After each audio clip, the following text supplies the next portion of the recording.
बढ़ते हैं जयपुर से, आपको खबर बताते हैं जहां मौलाना ओसामा की गिरफ्तारी का मामला, आरोपी को कोर्ट में अब एटीएस लेकर पहुंची है। विशेष कोर्ट में पेश किया गया है, कड़ी सुरक्षा के बीच इसको पेश किया गया है। आरोपी मौलाना बाड़मेर का रहने वाला है। एटीएस की टीम ने संचौर से हिरासत में लिया था, जिसके बाद अब इसकी गिरफ्तारी हुई। अब इसको कोर्ट में पेश किया गया है। अफगानिस्तान के आतंकी संगठन के संपर्क में था। तो तहरीके तालिबान पाकिस्तान के टच में ये आरोपी था। ओसामा इसका नाम है। इसको संचौर से हिरासत में लिया गया था, लेकिन अब इसको गिरफ्तार किया गया। उसके बाद एटीएस इसको कोर्ट लेकर पहुंची है, जहां इसकी पेशी हुई है। तो विशेष कोर्ट में पेश किया गया है इसको। संचौर की जिस मस्जिद से इस मौलाना को पकड़ा गया है, वहां का जायजा लिया हमारे सहयोगी ने, वो भी देखिए आप। एटीएस द्वारा गिरफ्तार किए गए ओसामा को लेकर लगातार ओसामा से पूछताछ की जा रही है और एटीएस की ओर से खुलासे है वो लगातार किए जा रहे हैं। बताया जा रहा है कि सांचौर से उसको ओसामा को इसी जगह से गिरफ्तार किया गया था। ये मौलवी था ओसामा और यहाँ रहता था। करीब 8 महीने से यहाँ रह करके बताया जा रहा है कि 8 महीने से ये लगातार रह रहा था और अवैध तरीके से गतिविधियां हैं उसमें बताया जा रहा है कि शामिल था। आपके सामने आया है कि अफगानिस्तान की एक टीटीपी संगठन है, उससे खूंखार जो संगठन है उससे जुड़ा हुआ था। उसके बाद उसको इंटेलिजेंस को जैसे ही अलग अलग तरीके से सूचनाएं मिल रही थी, सूचना के आधार पर उसको गिरफ्तार किया गया था और अभी तक उससे लगातार पूछताछ की जा रही है और पूछताछ में अलग अलग तरह के खुलासे हैं वो लगातार हो रहे हैं। अभी हम सांचौर में मौजूद है, जहाँ से उसको गिरफ्तार किया गया था। ये विवेकानंद सर्किल के पास का ये इलाका है। वहाँ वहाँ से इसको गिरफ्तार किया गया था और अभी लगातार एटीएस है उससे लगातार पूछताछ कर रही है। गणपत बिश्नोई, एनडीटीवी सांचौर।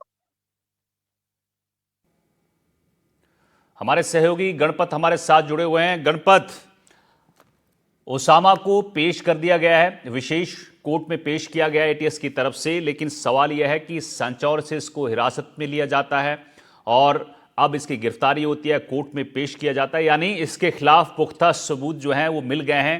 तहरीके तालिबान पाकिस्तान के संपर्क में था, यानी कुल मिला के ये साफ है कि ये आतंकी संगठन के साथ जुड़ा हुआ था और फंडिंग या फिर जो आतंकी गतिविधियां उसमें शामिल रहा है।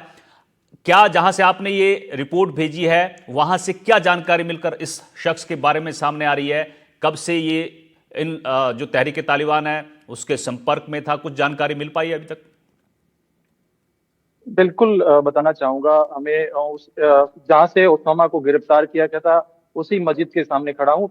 ये दिखाना चाहूंगा तस्वीरों में, ये मस्जिद है। वहां से ओसामा यहाँ रह करके पिछले 8 महीने से लगातार यहाँ रह रहा था। मौलवी था और बताया जा रहा है कि 8 महीने से यहाँ रह रहा था और उसको एटीएस ने कुछ दिन पहले गिरफ्तार किया था और आज उसको सब पुख्ता सबूत मिलने के बाद एटीएस ने गिरफ्तार कर लिया और कोर्ट में पेश किया गया है। विशेष कोर्ट में उसको पेश किया गया और जहां से उसको 5 दिन के रिमांड पर भेजा गया है एटीएस को। एटीएस है जो लगातार उससे पूछताछ करेगी। बताया जा रहा है एटीएस की पूछताछ में ये सामने आया है कि टीटीपी जो संगठन है अफगानिस्तान का खूंखार संगठन बताया जा रहा है, उससे ये संपर्क में था और आतंकी गतिविधियों के अंदर शामिल होने की पुख्ता पुष्टि होने के बाद एटीएस ने उसको गिरफ्तार कर लिया और अभी उसको कोर्ट में पेश किया गया है। जी गणपत, आपने यहाँ लोगों से भी बातचीत की होगी, क्या कहना है लोगों को? किस तरह का शख्स रहा है, किस किस से मिलता था और कैसी कैसी गतिविधियों में शामिल रहा है? कुछ बातचीत हुई है लोकल लोगों से आपकी? बिल्कुल बताना चाहूंगा। लोकल लोगों से हमारी बातचीत हुई, उसमें उनका कहना है कि पिछले 8 महीनों से यहाँ नमाज पढ़ाने का काम करता था।